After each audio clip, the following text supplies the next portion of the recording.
120 jours pour perdre le max de gras et me sentir bien dans mon corps. Je te montre tous les jours comment je passe de ça à ça. Et aujourd'hui, je voulais vous parler de ce qui m'est arrivé ce matin.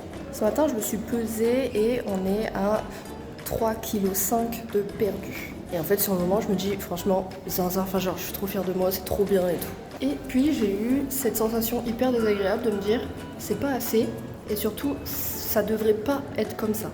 Je vais m'expliquer. En fait, je me suis dit, je devrais pas avoir à être contente d'atteindre ce poids-là, qui est déjà beaucoup trop au-dessus de ce que moi j'aimerais avoir. Et ensuite je me suis dit, non mais Sarah, tu peux pas réfléchir comme ça, sinon en fait t'atteins jamais tes objectifs, parce que j'étais juste dans le regret d'être arrivée à ce poids-là, beaucoup trop haut pour moi, quitte à pas me féliciter en gros de réussir à le perdre.